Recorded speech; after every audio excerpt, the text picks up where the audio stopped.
السلام علیکم، کیا حال ہیں آپ سب کے؟ تو پھر ناول اسٹارٹ کریں؟ چلیں جی، ناول کی طرف چلتے ہیں۔ کل کی طوفانی بارش کے بعد آج مطلع صاف تھا، مگر دھوپ اپنی تمام تر شدتوں سے قائم دائم تھی۔ چونکہ موسم سرما کا آغاز تھا تو یہ دھوپ بھی بڑی سنہری تھی، ہڈیوں میں اتر جانے کو تیار۔ تیز ہوا کے جھونکے بار بار اس لاپرواہ دوشیزہ کے بالوں اور اس طرف لڑکتی چادر سے چھیڑخانی کرتے آگے بڑھ رہے تھے۔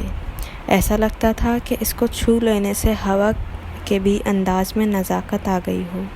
وہ آس پاس سے بے نیاز 2-3 شاپنگ بیگز ایک ہاتھ میں پکڑے اور کچھ بڑے بڑے چارٹس رول کیے دوسرے ہاتھ میں تھامے سڑک پر ناک کی سیدھ میں چل رہی تھی۔ کھلے پلازو کے اوپر گھٹنوں سے بالش بھر اونچی اسٹائلش شرٹ پہنے، ایک ہاتھ سے شال کا ایک کنارہ تھامے باقی کو پشت سے لے جا کر دوسرے بازو میں ڈالے، وہ راہ چلتے لوگوں کو ٹھٹکنے پر مجبور کر رہی تھی۔ کوئی ایسا راہی نہ گزرا تھا جس نے مڑ کر اس قاتل حسینہ کو نہ دیکھا ہو۔ اس میں عورتیں مرد سب شامل تھے، مگر وہ عادی تھی اس سب کی۔ اپنے غیر معمولی حسن کی بنا پر وہ اسکول کالج میں بھی سب سے منفرد جانی جاتی تھی۔ اسے سب کی اب عادت سی ہو گئی تھی۔ اف، گرمی نے تپا دیا آج تو، اس نے گھر میں داخل ہوتے خود کلامی کی۔ ابھی وہ بیرونی دروازہ لاک کر کے پلٹی ہی تھی کہ دادو نہ جانے کیوں گیراج میں کھڑی نظر آئیں۔ جیسے ہی ان کی نظر نیلم پر پڑی، چہرے پر ناگواری اور ماتھے پر ہزاروں لکیروں کا جال ابھرا تھا۔ کیا کہا تھا تجھے کہ چادر اور دوپٹے میں باہر جایا کر، بات نہیں آتی سمجھ؟ میں بکواس کرتی رہوں صبح شام، مگر تو کرے گی اپنے من مانی۔ شام کو آ جائے گی کوئی ماں اپنے سپوت کی ضد پر جھولی پہلائے۔ کچھ دن کا سکون میسر آیا ہے؟ کچھ دن کا سکون میسر آیا تھا، اسے برقرار نہ رہنے دینا۔ کمبخت دفع ہو جا اندر۔ دادو کی دھاڑ پر بھی وہ اپنی ازلی بے نیازی سے اندر بڑھ گئی۔ درمیانی سی راہداری سے گزرتے وہ سیکنڈ فلور کی سیڑھیاں چڑھنے لگی۔ فرسٹ فلور کی راہداری کی سائڈ پر 2 کمرے تھے، ایک بیٹھک اور دوسرا دادو کا، جبکہ تھوڑا آگے جہاں راہداری ختم ہوتی تھی وہاں سے سیکنڈ فلور کی سیڑھیاں شروع ہوتی تھیں، اور سامنے ایک کمرہ ابرار صاحب کا تھا اور ساتھ میں کھلا کچن۔ سیکنڈ فلور پر پہنچ کر وہ لان سے ہوتی ہوئی اپنے اور سائیکہ کے مشترکہ کمرے میں گھس گئی۔ تمام چیزیں بیڈ پر پٹک کر جھلجھلاتے ہوئے چادر بھی دور پھینک دی۔ اگر اللہ نے ہمیں حسین صورت سے نواز دیا ہے تو اس میں ہمارا کیا قصور؟ ہر وقت بلا وجہ کی روک ٹوک، بھاڑ میں جائیں۔ اب تو ہم چادر بھی لے کر نہیں جائیں گے۔ ایک تو دادو کی شرائط بھی مانو اور اس کے بعد جھڑکیاں بھی سنو۔ وہ مسلسل بڑبڑاتے ہوئے جاگرز کے تسمے کھولتی اب موزے اتار رہی تھی۔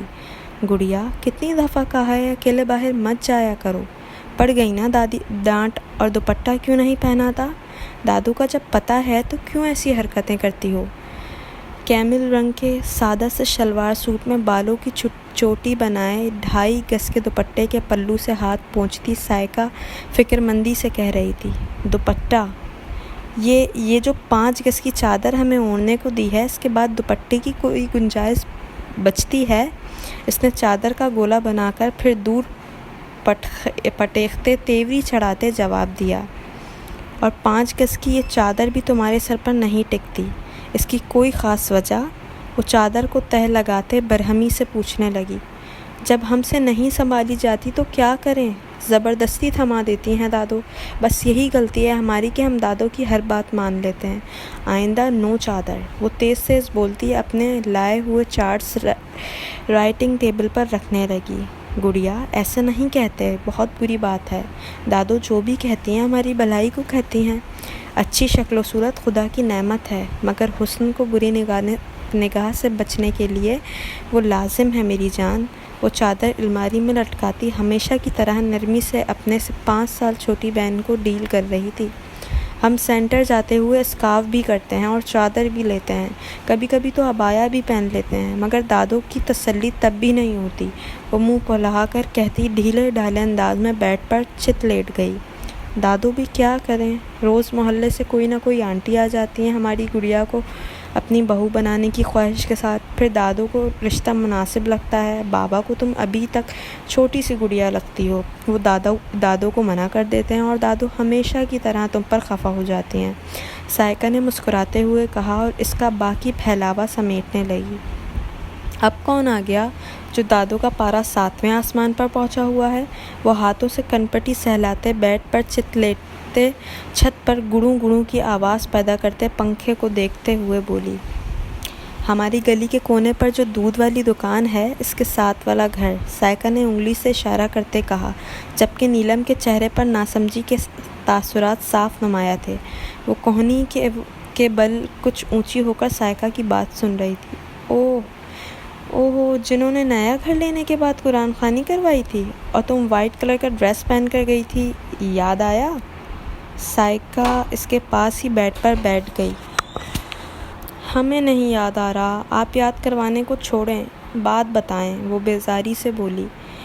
ان کے سیکنڈ لیفٹیننٹ بیٹے کے لیے تمہارا پرپوزل آیا ہے، بٹ بابا نے منع کر دیا، تبھی دادو کا موڈ خراب ہے۔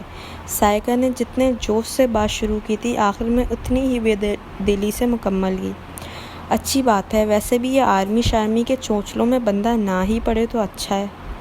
ڈرامے باز۔ وہ دوبارہ کوہنی نیچے کیے بیڈ پر ڈھہ گئی۔ بہت بری بات ہے گڑیا، بابا کے منع کرنے کی وجہ تمہاری کم عمری ہے، نہ کہ آرمی، اور یہ تو اتنی اچھی بات ہے، بلکہ یہ تو عورت کے لیے اعزاز ہے کہ وہ ایسے شخص کی زندگی میں جا رہی ہے جو اپنے ملک کی حفاظت کے لیے جہاد کر رہا ہے۔ اور جب ان آرمی نیوی والیوں کی بیویاں صبر و استقامت کا مظاہرہ کرتے اپنے سرتاجوں کو اس ملک کی سرحدوں کی حفاظت کے لیے دعائیں دے کر بھیجتی ہیں، تو اس جہاد میں ان کا حصہ بھی بن جاتا ہے۔ انہی کی وجہ سے ہم آج سکون سے راتوں کو سوتے ہیں، جن کے احسانات دن چڑھتے ہی لوگ اتار پھینکتے ہیں۔ سائیکا بول رہی تھی۔ وہ کم ہی نیلم سے ایسی باتیں کرتی تھی، مگر کیا کرتی، ہر آنے والے رشتے کے بارے میں بتانے کی ذمہ داری اسی کی تھی۔ وہ بھی ماں بن کر پروان چڑھانا چاہتی تھی۔ اس نے نیلم کو ایسے ہی پالا تھا، ایسے میں اس کے منہ سے غلط بات نکلتے دیکھ کر اسے اپنی کوتاہی لگتی۔ سن رہی ہو نا میں کیا کہہ رہی ہوں؟ سائیکا نے غافل ہوتی نیلم کو بازو سے پکڑ کر ہلایا۔ میرا کوئی موڈ نہیں ہے آپ سے بحث کرنے کا، پہلے دادو، اب آپ سب مجھ پر ہی چڑھ دوڑتے ہیں۔ وہ اس کا ہاتھ جھٹکتے بائیں پہلو پر لیٹ گئی۔ چلو، آرمی کے بارے میں تمہارے یہ خیالات ASP اہل کو بتاتے ہیں، پھر دیکھتے ہیں گڑیا کی سوچ کیسے بدلتی ہے، تو وہ شرارتی انداز میں کہتی اٹھ جانے لگی، جب نیلم بھاگتے ہوئے اس کی راہ میں حائل ہوئی۔ کیا؟ آہل بھائی کب آئے؟ اس نے حیران کن نظروں سے چمکتی رنگت اور موٹی آنکھوں والی سائیکا کو دیکھتے کہا۔ شکل دیکھو اپنی، بدھو ابھی نہیں آیا، مگر شام کو ضرور آئے گا۔ وہ اس کے سر پر چپت لگاتی جانے لگی تھی، جب نیلم پھر سے بولی، کیوں آ رہے ہیں وہ؟ تمہارے ہاتھ کی چائے پینے، سائیکا معنی خیزی سے کہتے باہر نکل گئی۔ اوہ نو، وہ پھر سے بیڈ پر ڈھیر ہو گئی۔ منظر بدلتا ہے۔ ٹوں ٹوں ٹوں، پولیس سائرن کی آواز قریب آتی جا رہی تھی۔ کیفیٹیریا میں بھاگ دوڑ مچ چکی تھی۔ یہ جگہ کراچی شہر کی ایک مشہور جامع کے سامنے کامن روڈ تھا، جہاں پر 15-20 پولیس کی گاڑیاں آگے پیچھے سائرن بجاتی تیزی سے اندر داخل ہو رہی تھیں۔ صرف چند سیکنڈز لگے ہوں گے، تمام طلبہ کے باہر نکلنے پر پابندی دی گئی۔ پولیس اہلکار ٹولیوں کی صورت اسلحے سے لیس گاڑیوں سے چھلانگیں مارتے مین روڈ پر اترنے لگے۔ ان کے مضبوط جوتوں سے پیدا ہوتا شور دور دور تک سنا جا سکتا تھا۔ پل بھر میں پورے علاقے کو سیل کر دیا گیا۔ پولیس کی بھاری نفری جامع کے اندر تعینات کر دی گئی۔ طلبہ کو کلاسز کے اندر جانے اور باہر نکلنے کی اجازت نہیں تھی۔ آدھے پولیس اہلکار نے جامع کے گرد ڈیرا ڈال رکھا تھا اور آدھی پولیس جامع کے بالکل سامنے بنے کیفیٹیریا میں گھس گئی۔ کیفیٹیریا کے پچھلے حصے میں ایک تنگ گلی تھی، جس کے اندر ایک گول سیڑھیاں چڑھنے سے کیفیٹیریا کی دوسری منزل کا ایک کونے والا کمرہ تھا، اسٹور نما چھوٹا سا کمرہ، جہاں لگ بھگ 20-30 افراد موجود تھے، جو جامع کے طالب ہی معلوم ہوتے تھے۔ مختلف منشیات کے استعمال کے ساتھ جو جوا لگائے لطف اندوز ہو رہے تھے۔ ایک 45 سالہ مرد سگریٹ سلگائے 3-4 افراد کے ساتھ بیٹھا پتے کھیل رہا تھا۔ سگریٹ کا دھواں بند کمرے میں مرگولے اڑا رہا تھا۔ ہم سے جیت نہ سکو گے تم بابو، ہا ہا ہا ہا۔ وہ آدمی بے ہنگم کہکا لگاتے گاؤ تکیے سے ٹیک لگاتا مسرور سا بولا، چھوٹے صاحب وہ 17-18 سال کا ایک لڑکا پھولی سانسوں سمیت باہر بات کرنے کی کوشش میں ہلکان ہو رہا تھا۔ اس ٹھنڈ میں بھی پسینے میں شرابور وہ کسی انہونی کا پتہ دے رہا تھا۔ اس کی حالت سے بخوبی اندازہ لگایا جا سکتا تھا کہ وہ بہت بھاگ کر یہاں تک پہنچا ہے۔ کیا بھونک بھی کیا ہوا ہے، یا 2 ہاتھ جڑ کر تیری بولتی کھلواؤں؟ چند ساتھ قبل والی مسروریت اب غائب تھی۔ بھونک بھی 2-3 موٹی گالیوں سے نوازتے وہ لکڑی کے پلنگ سے نیچے اترا۔ چھوٹے صاحب، پولیس کی ریڈ پڑ رہی ہے کیفیٹیریا میں، وہ پچھلے حصے کی طرف کسی بھی وقت پہنچ سکتے ہیں۔ اس نے جلدی کہتے بات مکمل کی۔ چھوٹے صاحب کے دھاڑنے کی بنا پر تقریباً تمام لوگ ہی ان کی جانب متوجہ ہو چکے تھے۔ چھوٹو کی بات پر وہاں موجود تمام طالب گھبرا گئے۔ کیا؟ چھوٹے صاحب نے حیران ہوتے ہوئے کہا، پھر اچانک ایک بڑا سا تھیلا اٹھا کر سب کو مخاطب کرتے بولا، جلدی کرو، جلدی سے جو بھی ہے اس میں ڈال دو۔ کارڈز، ہیروئن کے پیکٹس، پتھر اور پاؤڈر کی صورت میں جو موجود کوکین اور آئس کا استعمال کرتے افراد نے فوراً عمل کیا، مگر شیشہ پیتے افراد کے لیے مسئلہ تھا۔ ابھی تو اوپیم اور بھنگن فرینکولائز کے کسٹمرز نہیں آئے تھے، ورنہ مسئلہ اور بڑھ جاتا۔ آئس کا استعمال کرنے والوں نے بھی ابھی تک سرنج کے ذریعے سے اپنی رگوں میں نہیں اتارا تھا۔ انہوں نے وہ حقہ اٹھا کر کمرے کے سامنے والی دیوار کے پاس بنی شیڈ کے نیچے رکھ دیے، جو چھوٹے سے کچن کا منظر پیش کر رہی تھی۔ وہاں پر ہی تھیلا بھی چھپا دیا گیا اور خالی گتے کے ڈبے اور کچرا اوپر لاد کر کارروائی مکمل کی۔ اس سب میں تقریباً 3 منٹ بھی مشکل سے لگے ہوں گے۔ تمام افراد نیچے تنگ سڑک میں گول دائرے کی شکل میں بیٹھ گئے اور بیچ میں کولڈ ڈرنک کی ایک خالی بوتل رکھ لی۔ اچانک سے قدموں کی تیز آواز اسی سمت میں آنے لگی۔ چھوٹے صاحب کے اشارے پر سب نے اپنے چہرے حشاش بشاش بنانے کی ممکن کوشش کی۔ اٹھو، سب کیا کر رہے ہو یہاں؟ تمام پولیس اہلکار ان کو گھیرنے لگے۔ کچھ اس تنگ کچرے سے بھری گلی کے کونے کھدروں کی تلاشی لینے لگے۔ سر، ہم تو فری پیریڈ کے باعث یہاں تفریح کو آئے تھے، 22 سال کے لڑکے نے ڈرتے کہا، جس کا کالر ابھی تک پولیس وردی میں ملبوس اہلکار کے ہاتھ میں تھا۔ اس گندگی میں تم لوگ فری پیریڈ گزارتے ہو؟ جامعہ میں جگہ کم پڑتی ہے کیا؟ دھاڑ کر سوال کرنے پر وہاں کھڑے 80 کی عمر کے لگ بھگ تمام طالب علم کانپ کر رہ گئے۔ اوپر کی بھی تلاشی لو۔ یس سر۔ دھڑ کی آواز سے 7-8 پولیس اہلکار گول سیڑھیاں چڑھتے دوسری منزل پر بنے کمرے میں گھس گئے، جہاں جگہ ریپرز، پلاسٹک کی تھیلیاں، خالی بوتلیں، ٹوٹی پھوٹی پرانی کرسیاں اور ایک لکڑی کا تختہ پڑا تھا۔ اندھیرا ہی اندھیرا، روشنی کی چند لکیریں ایک روشن دان سے آ رہی تھیں، مگر ناکافی معلوم ہو رہی تھیں۔ کچھ ملا؟ نیچے موجود افسر، شاید ان سب سے عہدے میں بڑا تھا، طبی حاکمانہ لہجے میں دوسری منزل کے زینے پر کھڑے باوردی ساتھی سے دریافت کیا۔ نو سر۔ اس کے جواب پر ایس پی وہاج خود اندر چلا گیا۔ ناممکن، ایسا نہیں ہو سکتا۔ اطلاع کے مطابق منشیات کی فروخت میں اس اڈے کا بڑا ہاتھ ہے، ہماری انفارمیشن غلط نہیں ہو سکتی۔ اس کی آواز خاصی اونچی تھی۔ یہاں پر تلاش کیا؟ ایس پی وہاج نے اسٹک سے 2-3 گتے کے ڈبے ہٹاتے کہا۔ سوری سر، جلدی چیک کرو۔ نہیں سر، یہاں تو کچھ بھی نہیں ہے۔ تمام افراد نے مل کر وہ جگہ خالی کر دی، مگر وہاں کچھ بھی نہ دیکھ کر ایس پی وہاج کا سارا جوش ماند پڑ گیا۔ مایوسی نے پل بھر میں اس کے چہرے کا احاطہ کیا تھا۔ چلو۔ اس کی مردہ سی آواز پر تمام پولیس اہلکار نیچے اترنے لگے۔ دیکھتے ہی دیکھتے ساری پولیس وہاں سے روانہ ہو گئی۔ ہر کوئی حیرانی سے کھڑا اس معجزے پر شد سا تھا۔ ایسا کیسے ممکن تھا کہ اتنی سخت ریڈ کے باوجود تھیلا ان کے ہاتھ نہیں لگا تھا؟ یہ تو ناممکن سا تھا۔ پولیس کے جاتے ہی تمام طلبہ نے سکا سانس لیا، مگر خطرہ ابھی نہیں ٹلا تھا۔ پولیس کسی بھی وقت واپس آ سکتی تھی، اس لیے مزید 1 گھنٹے تک کوئی بھی اوپر نہیں گیا تھا، نہ ہی اپنی جگہ سے ہلا تھا۔ یہاں تک کہ گھر میں موجود ٹی وی پر نیوز اینکر کے تحت پولیس کی اس ریڈ کے بارے میں ناکامی کی اطلاع عوام تک پہنچ چکی تھی۔ آپ کو بتاتے چلیں کہ منشیات کی فروخت میں دن بدن اضافے کے باعث آج کراچی کی مشہور جامع کے سامنے بنے کیفیٹیریا میں ہونے والی ریڈ کا ریڈ ناکام ثابت ہوئی۔ ساتھ ہی یہ بھی بتاتے چلیں کہ یہ ریڈ ایس پی وہاج اور AIG شہاب ملک کی زیر نگرانی ہوئی۔ نہ صرف ایک جامع بلکہ سرکاری اور نجی تمام تعلیمی اداروں اور ان کے آس پاس موجود ہوٹلز، کیفیٹیریا اور دکانوں پر بھی چھاپا مارا گیا، مگر سوائے ناکامی کے کچھ ہاتھ نہ آیا۔ اس ناکامی پر DIG ریحان شاہ کا میڈیا سے حوصلہ افزا خطاب۔ وہاں پر موجود تمام طلبہ میں سے کسی ایک نے یہ ویڈیو پلے کی تو سب کی سانس بحال ہونا شروع ہو گئی۔ چھوٹے صاحب شکر کرو کل رات ہی مال ڈیلیور کر دیا تھا، ورنہ 5 کلو ہیروئن اور خیبر پختونخوا بھیجی جانے والی کرسٹل پکڑی جاتی تو آج ہم سلاخوں کے پیچھے ہوتے۔ چھوٹو نے رازداری سے کہا، چل اوپر جا کر دیکھیں یہ معجزہ ہوا کیسے۔ چھوٹے صاحب فوراً اٹھ کھڑا ہوا، پھر جاتے جاتے پلٹا، چلو تم سب بھی خالی کرو اڈے کو، اور ہاں آج بچا لیا، مگر جس کا ادھار رہتا ہے کل تک لے آئے، ورنہ پولیس کے ہتھے چڑھانا خوب آتا ہے چھوٹے صاحب کو۔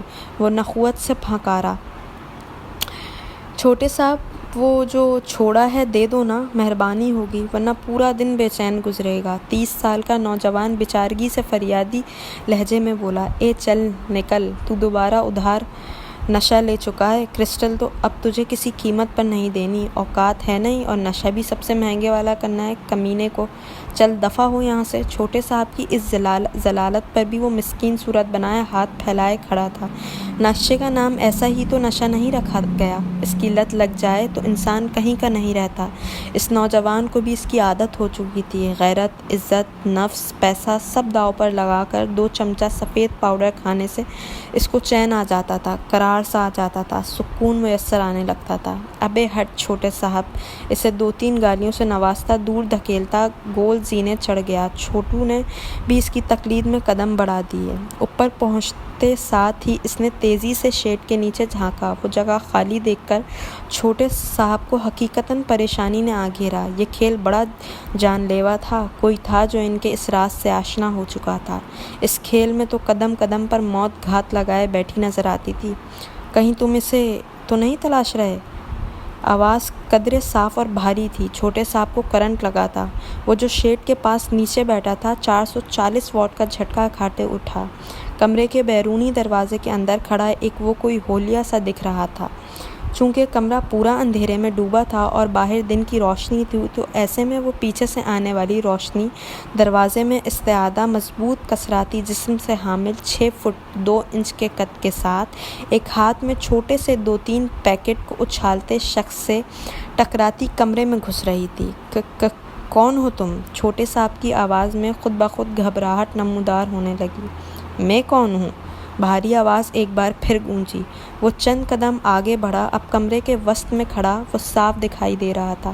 شانوں سے 1-2 انچ نیچے آتے سیاہ گھنگریالے گھنے بالوں پر گرے رنگ کا رومال مسلط کے انداز میں باندھے، دونوں ہاتھوں میں چوڑے چوڑے بینڈز اور باریک سی 2-3 تار نما بریسلیٹ پہنے، آنکھوں میں بھر بھر کر سرما ڈالے گہرے سبز رنگ کے گھٹنوں تک آتے کرتے کے ساتھ جینس میں ملبوس وہ نوجوان کوئی 26-27 سال کا ہوگا۔ اس کے ایک ہاتھ میں وہی تھیلا تھا، مگر ابھی اس کا منہ کھلا ہوا تھا اور 2-3 ہیروئن کے پیکٹس اس کے ہاتھ میں موجود تھے، جنہیں سرکس کے جوکر کی گیندوں کی طرح ہوا میں اچھالتا وہ محظوظ ہو رہا تھا۔ میں ایگل ہوں، کرخت معزز بھاری مردانہ آواز میں جواب دیتے اس نے وہ پیکٹس چھوٹے صاحب کے منہ پر دے مارے۔ منظر بدلتا ہے۔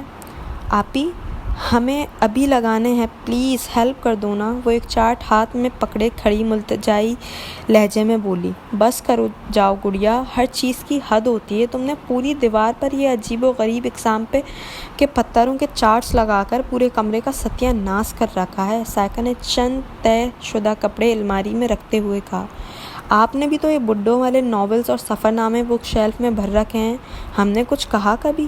سب کے اپنے اپنے شوق ہوتے ہیں، خبردار جو میری بکس کو بڈھوں والی کہا تو۔ سائیکا نے الماری کا پٹ زور سے بند کرتے جارحانہ انداز میں انگلی اٹھائے کہا، گڈ، ویری گڈ، آپ ہمارے درج نفس مرجان، زرکون، ہیرے، ٹورکوائز، فیروزہ، مانک، یاقوت، نیلم، پکراج، عقیق کے بارے میں کچھ بھی کہیں، اور آپ کی کتب کی شان میں ایک حرف گستاخی نہ استعمال کریں، بہت خوب، وہ چڑھ کر گویا ہوئی۔ سارے پتھر تو تم لگا چکی ہو، اب یہ کون سا پتھر ہے؟ سائقہ نے مسکراہٹ دباتے پوچھا۔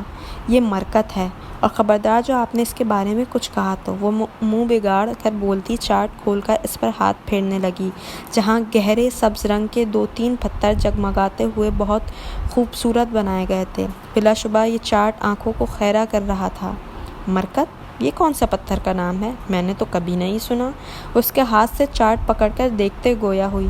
خیر، سنا تو آپ نے ٹورکوائز اور مانگ کے بارے میں بھی نہیں تھا، وہ شان بے نیازی سے کہتی اس کے ہاتھ سے چارٹ لے کر سامنے والی دیوار کے پاس جا کھڑی ہوئی، جہاں اس کی طرح کے بہت سے پتھروں کے چارٹس لگے تھے۔ کچھ آئل پینٹ سے بنے ہوئے تھے تو کچھ کمپیوٹرائز تھے۔ ٹورکوائز فیروزہ کو انگلش میں کہتے ہیں کیونکہ یہ ملک ٹرکس یعنی روم میں زیادہ پایا جاتا ہے، اور مانگ یاقوت کو ہندی میں کہتے ہیں۔ اس میں تمہیں پہلے یاقوت بہت پسند ہے، نیلگوں آسمانی والا؟ سائقہ نے چارٹ پر ہاتھ رکھتے کہا جس میں وہی پتھر بنا تھا جس کا وہ ذکر کر رہی تھی۔ یہ سب ہم نے آپ کو بتایا تھا تبھی پتہ ہے، ورنہ پہلے تو آپ کے علم میں یہ سب نہیں تھا، وہ چڑھانے والے انداز میں کہتی چارٹ کا دیوار پر اینگل لینے لگی۔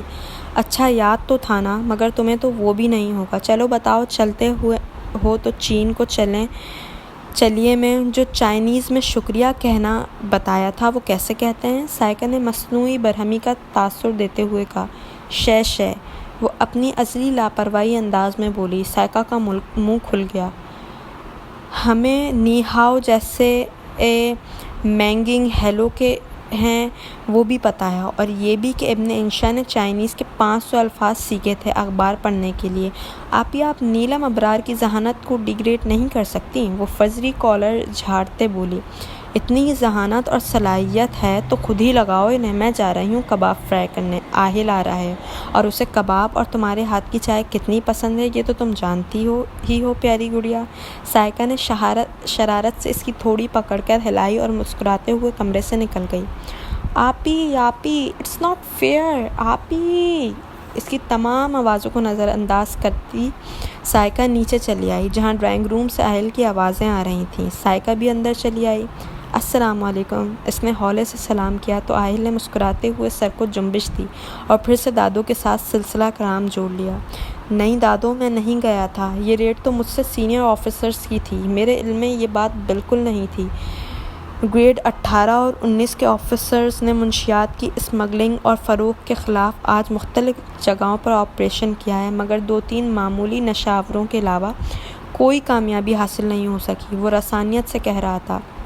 اچانک ہی خیال آ گیا پولیس کو، ویسے تجھے کیوں نہیں پتا تھا؟ تو بھی تو اسی ادارے کا ہے۔ دادو نے چشمہ ناک پر ٹکائے اہل کو گھورا۔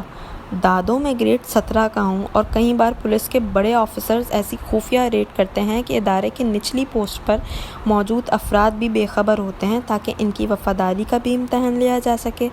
اہل نے وضاحتی جواب دیا۔ ہائے! دادو منہ پر ہاتھ رکھتے ہوئے، نہیں میاں، تم نے کون سی بے وفائی کر دی ان افسروں کے ساتھ؟ تم بھی تو اوپر کے افسروں میں سے ہو نا؟ ان کی بات پر اہل نے بامشکل تمام اپنے منہ کے بگڑتے زاویے درست کیے۔ جی دادو، میں سینئر افسرز میں سے ہوں۔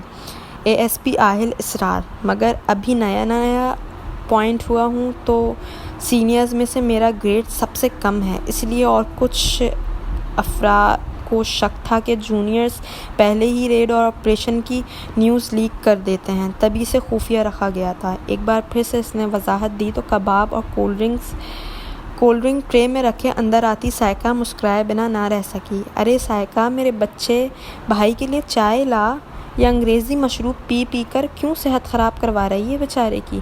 وہ جیسے ہی سینٹرل ٹیبل پر ٹرے رکھ کر سیدھی ہوئی تو دادو نے نیا نکس نکال دیا۔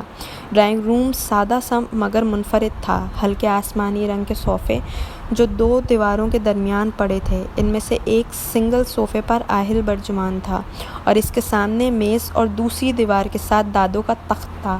بائیں طرف والی دیوار پر ڈیکوریشن پیسز لگے تھے۔ ڈرائنگ روم کے 2 دروازے تھے جن پر صوفوں کے رنگ سے ملتے جلتے جالی کے پردے ٹنگے تھے، جبکہ فرش پر سفید روئی سا نرم قالین بچھا تھا۔ پورے گھر میں سب سے مہنگی اور قیمتی آرائش اسی کمرے کی تھی۔ دادو چائے بنوانی ہے تو گڑیا سے کہہ دینا، وہ ہلکے سے مسکراتے ہوئے بولا۔ شاید بے بات مسکرانا اس کی عادت تھی۔ گھنی مونچھوں تلے باریک ہونٹ جب بھی مسکراتے آنکھیں سکڑتی جاتی تھیں۔ بس میاں، پھر تو پی لی تم نے چائے، دادو نے ہاتھ اٹھاتے کہا اور پھر تخت سے اترنے لگی۔ میں مغرب پڑھ لوں، وقت گزرا جا رہا ہے۔ ہائے یہ جوڑوں کا درد۔ وہ سائیکا کا ہاتھ تھامے تخت سے نیچے اتری اور پھر اپنی چادر درست کرتی باہر گم ہو گئیں۔ سائیکا، گڑیا کہاں ہے؟ دادو کے جاتے ہی وہ کباب والی پلیٹ رکھ کر تھوڑا آگے کو جھکتے رازداری سے پوچھ رہا تھا۔ اوپر ہے، اپنے پتھر لٹکانے کی کوشش کر رہی ہوگی۔ مجھ کو مدد کا کہہ رہی تھی، میں نے صاف انکار کر دیا۔ اور ہاں، تمہاری چائے بھی نہیں بننے والی آج۔ آخر میں اس نے آبرو اچکاتے بات مکمل کی، ساتھ ہی ایک پلیٹ میں 2 کباب رکھے اور چمچ لے کر دادو کے تخت پر ٹانگیں پھسار کر بیٹھ گئی۔ ایسے ہی نہیں بننے والی؟ ابھی دیکھو، 1 منٹ سے پہلے کچن میں نہ نظر آئی نا تو میں بھی ایس پی آہل اسرار نہیں۔ وہ ٹیشو سے ہاتھ پونچھتا، سر کو خم دیتا مسکراتے ہوئے باہر نکل گیا۔ سائیکا نے سر جھٹکتے دوبارہ اپنی پلیٹ پر نظریں جما دیں۔ یہ اسٹول تو بہت ہی گندا ہو رہا ہے، اس نے خود کلامی کرتے ہوئے کہا۔ اتنا بھاری، تقریباً 2.5 فٹ اونچا اسٹول اٹھا کر لاتے اس کا نازک بدن تھر تھرا رہا تھا، سانس بھی پھول چکی تھی، چہرے کی رنگت میں گلابی پن نمایاں ہونے لگا۔ دفع کرو گندے کو، 2 چارٹ ہی تو لگانے ہیں۔ اس سوچ کے تحت بامشکل تمام وہ لکڑی کے ڈنڈوں پر قدم جماتی اسٹول کی سطح پر پہنچ ہی گئی۔ بغل میں دباتے چارٹس نکال کر ابھی سیدھی ہی کیا تھا کہ اسٹول ہلکا سا ہلا۔ اور نہیں، درمیان میں کھڑے ہو کر اس نے توازن برقرار رکھنے کی کوشش کی، جس میں کامیاب تو ہو گئی، مگر ہلکے سبز رنگ کی آنکھوں میں خوف کے سائے لہرانے لگے۔ اس نے سامنے دیکھا تو اے ایس پی آہل کی مسکراتی نظریں اسی پر جمی تھیں۔ ایک لال بیگ بالکل اس کے پیر کے قریب پہنچنے کو تھا۔ آج تو ہم گئے، دادو آپ ہی بچا لو۔ وہ اسٹول پر ہی کھڑی چیخیں مار رہی تھی۔ ہا گڑیا، تم تو بڑی ڈرپوک واقع ہوئی ہو۔ نیلم نے ایک نظر اسٹول کی سطح تک پہنچنے کی کوشش کرتے لال بیگ کو دیکھا اور دوسری نظر کہکے لگاتے اے ایس پی آہل پر ڈالی۔ پولیس میں بھرتی ہونے کا کیا فائدہ آپ کا جب ایک لال بیگ سے اپنی گڑیا کو نہیں بچا سکتے تو؟ وہ جذباتی ہوئی۔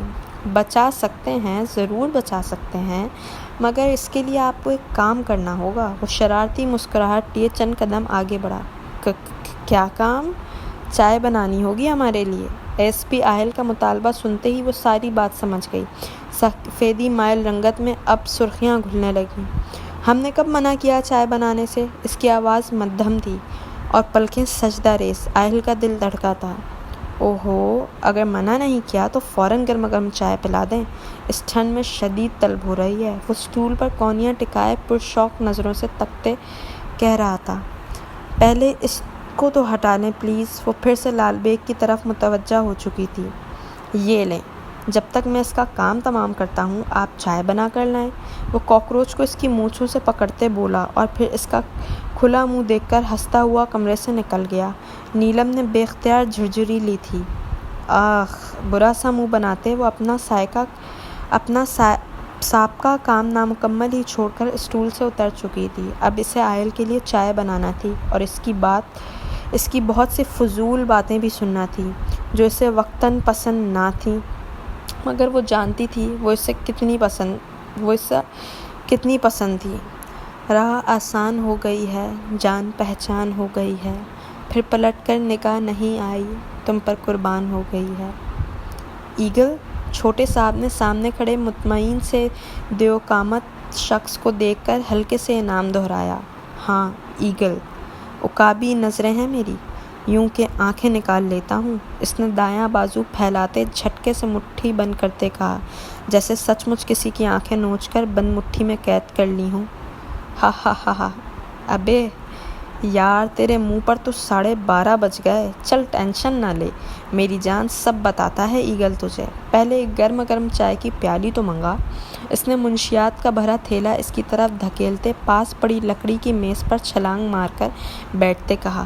چھوٹے صاحب نے فوراً سے پیشتر تھیلا اچک لیا، پھر چھوٹو کو چائے لانے کا اشارہ کر کے دوبارہ ایگل کی طرف متوجہ ہو گیا، جو اب کرتے کی جیب سے سگریٹ نکالتے اسے لائٹر کا شعلہ دکھا رہا تھا۔ شکر نہیں ڈلوائیو؟ چھوٹو کو باہر نکلتا دیکھ پیچھے سے اس نے سگریٹ کو لبوں سے جدا کرتے کہا تھا، اب بتاؤ کون ہو تم، یہاں کیا کر رہے ہو؟ یہ سب تمہارے پاس کہاں سے آیا؟ چھوٹے صاحب اپنے تخت پر ٹانگیں پھیلائے گاؤ تکیے سے ٹیک لگاتا بولا تھا۔ یہاں سے ایگل کچھ ترچھا سا نظر آ رہا تھا۔ اس کی بات پر ایگل نے مڑ کر دیکھا۔ سگریٹ کا دھواں مرگولے اڑاتا اس کے چہرے کے آس پاس بکھر رہا تھا۔ ترچھی مسکراہٹ نے اس کے ہلکے کٹاؤ والے ہونٹوں میں کھلبلی سی مچائی تھی۔ چھوٹا صاحب مضطرب ہوا تھا اس کی صدا پر، پھر وہ بغیر کچھ بولے باہر کی طرف قدم اٹھانے لگا۔ اس کی چال کافی مضبوط اور اعتماد سے بھرپور تھی۔ اے کہاں جا رہا ہے؟ بتا کر تو جا۔ چھوٹے صاحب نے جلدی سے تخت چھوڑا اور اس کے پیچھے چل پڑا، بلکہ بھاگنے لگا۔ پھر ایگل کمرے سے ملحق چھوٹی سی گیلری میں آ کھڑا ہوا اور سامنے دیکھنے لگا، جہاں بوسیدہ سی چھوٹی ٹوٹی پھوٹی عمارت بنی تھی، اور اس عمارت کی دوسری منزل پر مشتمل کمرے کی بیلکنی اس گیلری سے 1-1.5 فٹ کے فاصلے پر تھی۔ ایگل نے چھوٹے صاحب کو دیکھتے سامنے والی بیلکنی کی طرف اشارہ کیا۔ یہاں سے میں تم کو دیکھا ہے، یہ سب نشہ تھیلے میں ڈالتے اور حقے چھپاتے، اور پولیس کے آنے سے پہلے ہم چھلانگ لگایا ادھر سے، بالکنی کی طرف اشارہ کرتے، اور سب اٹھا کر اس بالکنی میں رکھ دیا۔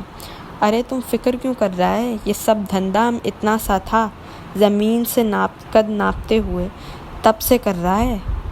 اب تو ایکسپرٹ ہو گیا ہے، ہم اس میں بس تمہاری مدد کیے ہیں اور کچھ نہیں۔ بات مکمل کر کے وہ اندر چلا آیا۔ سگریٹ انگلیوں میں دبا تھا۔ وہ دوبارہ میز پر بیٹھ کر سگریٹ کے کش بڑھنے لگا۔